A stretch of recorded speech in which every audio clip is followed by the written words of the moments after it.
Maya, okay, picture this. You're in the middle of Florida, citrus groves everywhere, flat land for miles, and suddenly you see it. A 205-foot neo-Gothic tower rising out of the trees on a literal mountain. Wait, a mountain in Florida? Leo, I've been to Florida.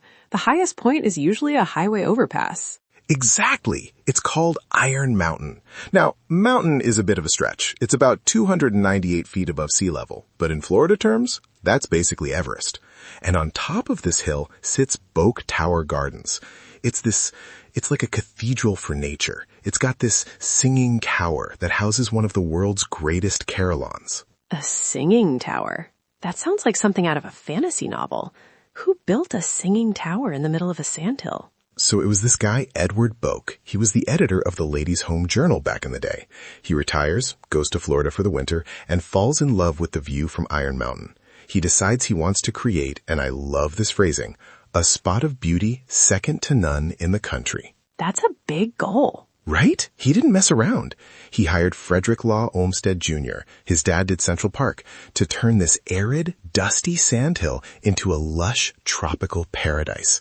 They spent a whole year just laying pipes for irrigation before they even planted a single flower.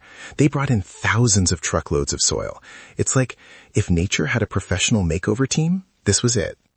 I could only imagine the logistics. So it's a garden, but there's a massive tower in the middle. Is that where the singing comes in? Yes. Okay, the tower is incredible. It's made of pink Etowah marble and gray Creole marble from Georgia. And then, this is the cool part, coquina stone from St. Augustine. It's got these Art Deco carvings of pelicans and herons.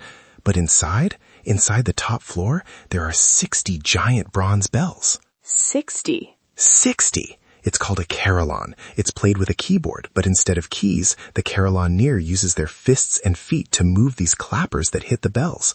It doesn't sound like a church bell ringing. It sounds like a massive, resonant piano in the sky. It's hauntingly beautiful. Wait, really? 60 bells? How do you even tune something like that? It's all math and heavy metal, Maya. They were cast in England and shipped over. And the tower itself isn't just for music. It was originally built to be a water tower to irrigate the gardens. Boak was basically like, I need a water tank, but let's make it the most beautiful thing anyone has ever seen. I love that. Turning something functional into art. It's very human, isn't it? It really is. And he wanted it to be a bird sanctuary, too. He actually tried to introduce nightingales from England and flamingos to the reflection pool. Flamingos in a reflection pool? That sounds like a postcard. It does, and here's the sad but kind of funny part, the flamingos didn't make it. The Florida winters in that part of the state were actually too cold for them. Wait, really? Too cold for flamingos in Florida? I know. You'd think they'd love it, but apparently they were like, nope, too chilly, and the nightingales didn't care for the humidity either. So now, instead of flamingos, they have these beautiful, graceful swans. Well, at least the swans are happy. It sounds so peaceful, Leo, like a place where you can just breathe. Exactly. It's a contemplative garden.